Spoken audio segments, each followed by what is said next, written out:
inyo mga tenga.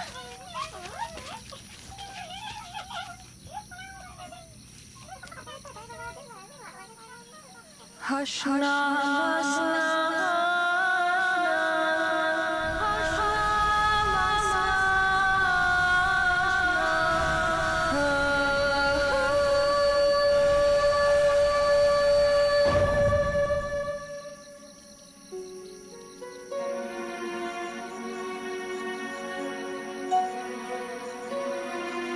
Walang kwenta ang batong iyan.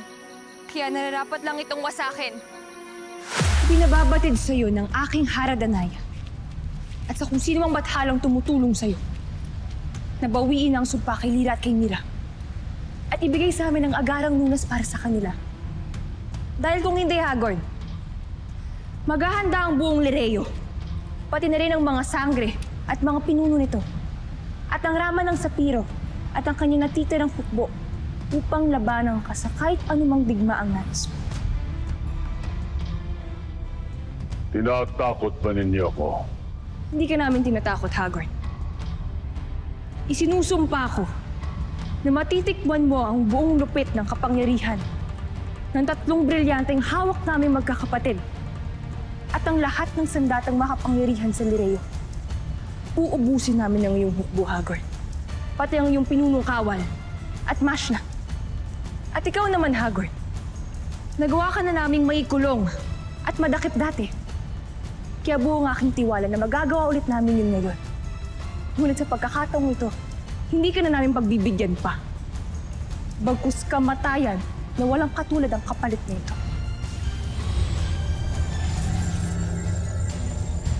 Isang brilyante laban sa aking dalawa.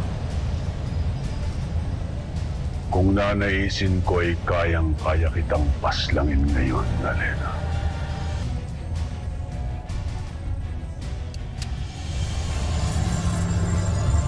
At kung iisipin ko rin, Hagorn, napakadali mong ipakain ngayon sa lupa gamit ang brilyanteng hiniram ko sa aking kapatid na Hara. Kaya subukan mo, Hagorn, nang magkaalaman tayo.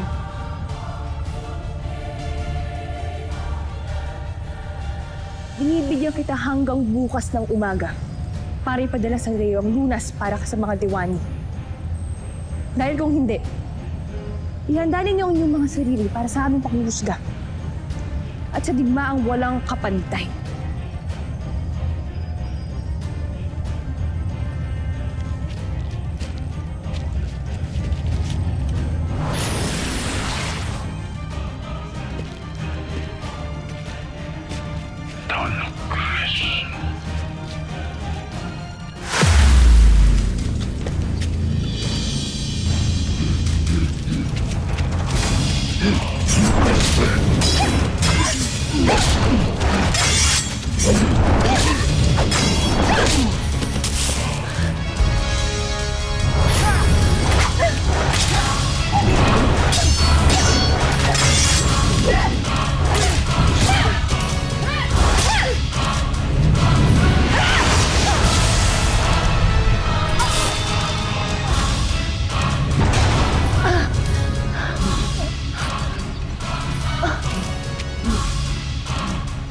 Sala sangre. Naiulat sa akin ni Gurna na nasa iyo daw ang aking anak. Wala akong alam sa sinasabi mo. Unang taksil na guri na ito. Nagsisinungaling siya, Panginoon. Higit kang masinungaling sa akin. Kaya huwag mo akong siraan kay Hagorn. Kung ganun, ay isa sa inyo ang nagsisinungaling. Oo, Panginoon. Ngunit hindi ako!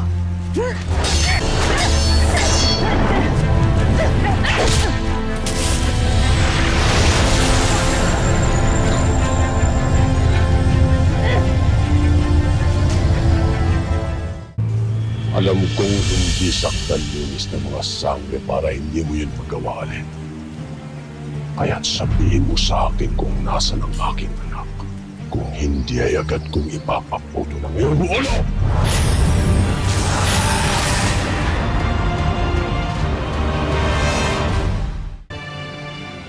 Dito ka na mamamatay rin. Kaya sabihin mo sa akin kung saan mo dinala ang aking anak. Walang engkantado makakapangyari sa isang sangre. Talakresta!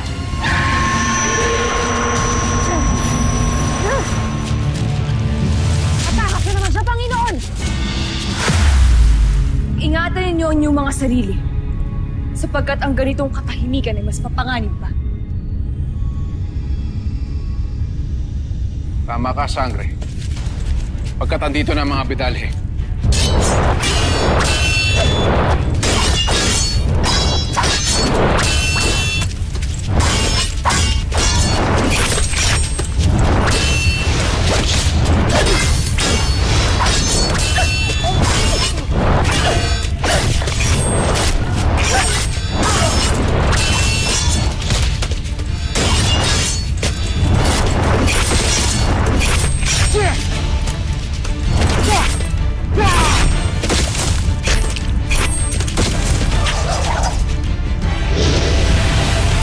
Hagorn! Magpakita ka! Alam ko pinagmamasdan mo kami ngayon. May dala kaming mensahe galing sa aming Haradanaya, kaya magpakita ka ngayon din!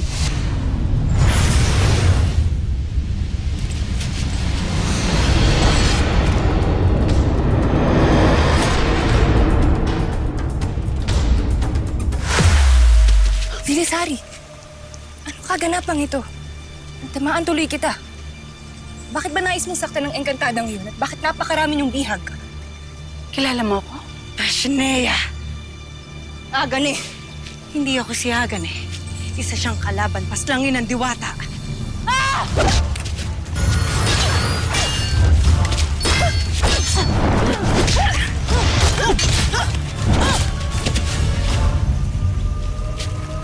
Sheda Diwata.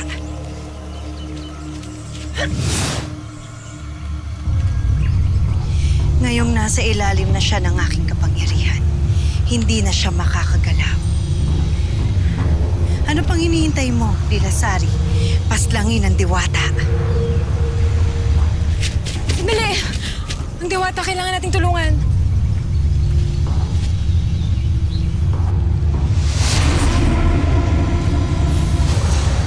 Lilasari, ano pang hinihintay mo?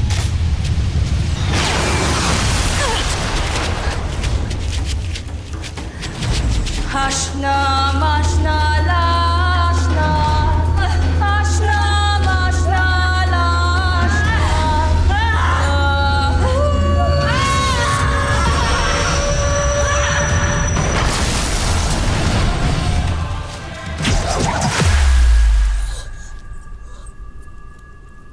Bakit ganun ang aking panaginip? Bakit puro dugo? Nasaan ang aking anak? Khalil! Anong ibig sabihin nito? Khalil! Nanaya? Nanaya, ikaw ba yan?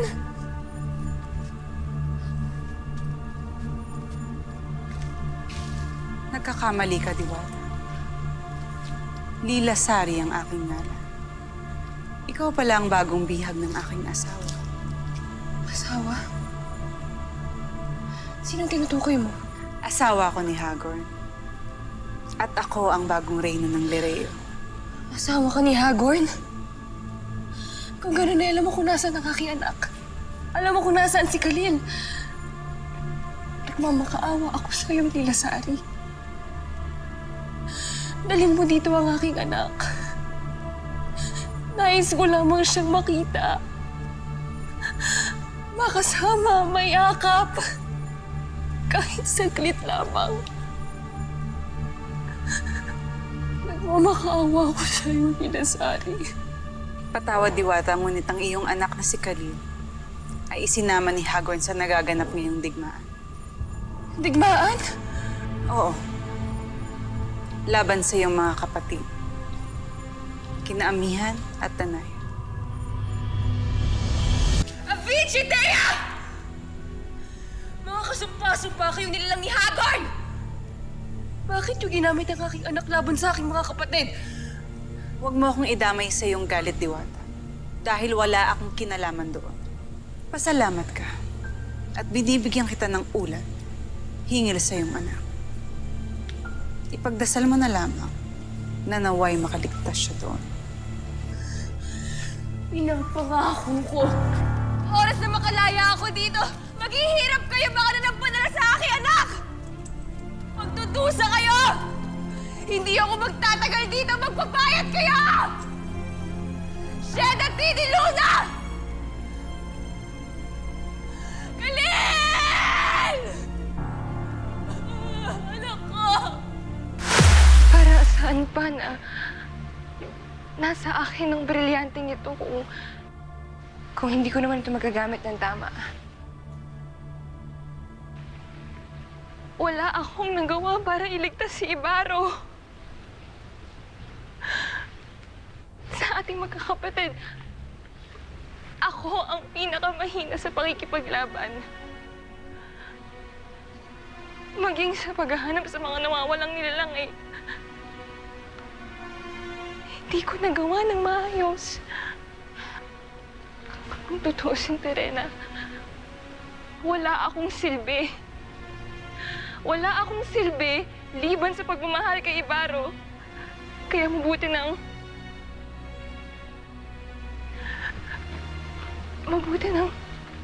sundan ko ang aking minamahal. Alena, hindi mo papatayin ang iyong sarili. At bakit hindi, Pirena? Pagkat malaking kasalanan ito sa Bathalang Emre. Paano mo susundan ang iyong minamahal kung hindi ka papayagang makapasok sa Bebas?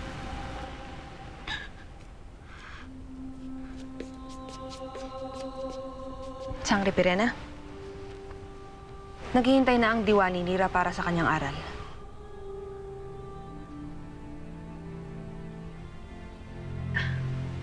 Alena, Sige na, Pirena. Huwag ka mag-alala at hindi ko gagawin ang kinatatakot mo. Puntahan mo na ang ating pamangkin.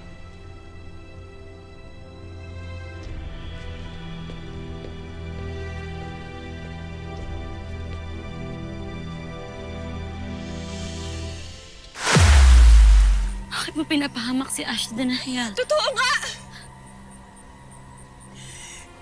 Si Danaya nga ang pumasla kay Kalin! Ashley, kaya ko pong magpalto. Sagutin mo na lang ang tanong ko! Opo, si Ashton Danaya po. Pero hindi niyo po sinasadya yun. Dalawa ang sugat ni Khalil. Ibig sabihin ay 2 beses siyang sinaksak. Paano mo nasabing hindi sinasadya?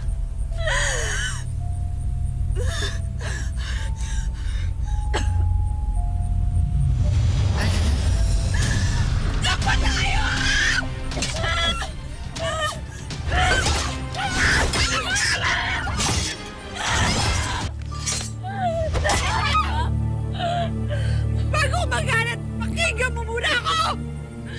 Alam ko na ang totoo, Danaya! Alam ko na!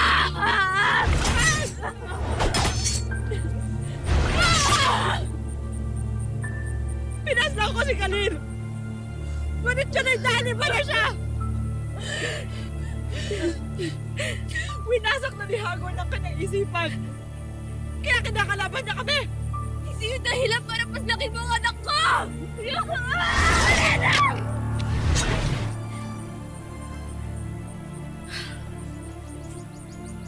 Sige, Alena. Kung yan ang makakapawis may galit sa puso mo,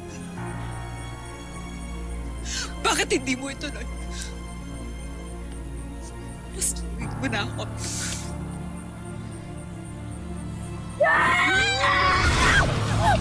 Ashley, wag! Magkapatid kayo! Huwag ka na mangialam, Nira!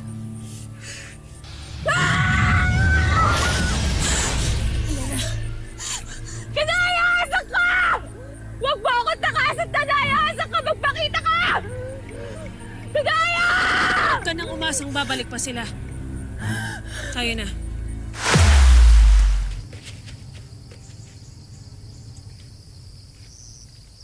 Alena, nasaan si Lira? Anong ginawa niya sa aking anak?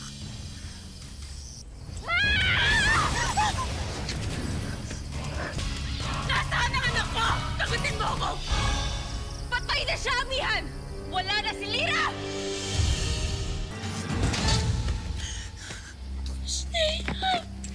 Seda! Amihan! Amihan, huwag kang maniwala sa kanya. Ipaubaya mo sa akin ito. Batid kung tinatakot mo lamang si Amir, lalo't alam kong hindi mo magagawang paslangin ang anak niya. Batid ko rin kinakain lamang ang isip at puso mo ng galit. Kaya nagagawa mo ang mga bagay na ito. Patawarin mo ako sa nangyari kay Khalil. Ngunit pakiusap, huwag mo idadamay dito si Lyra. Kaya't sabihin mo sa akin kung nasan siya. Inuulit ko! Patay na si Lyra!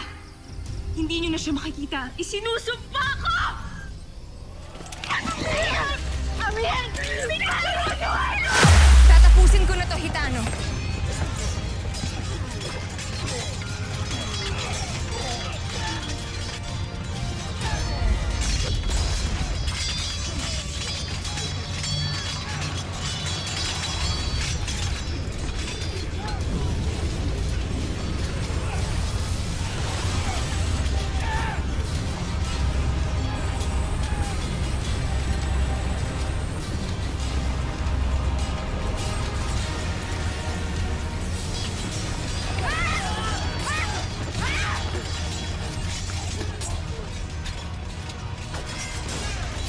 Palibutan niyo ako!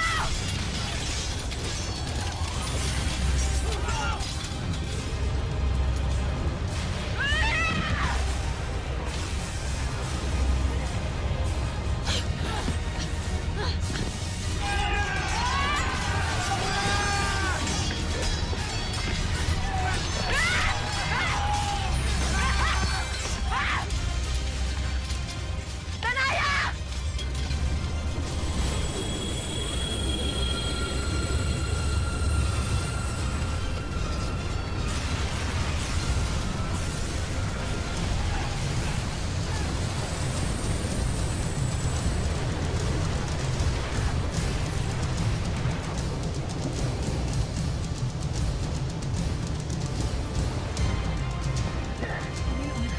Bumubuo ng daluyong si Alena.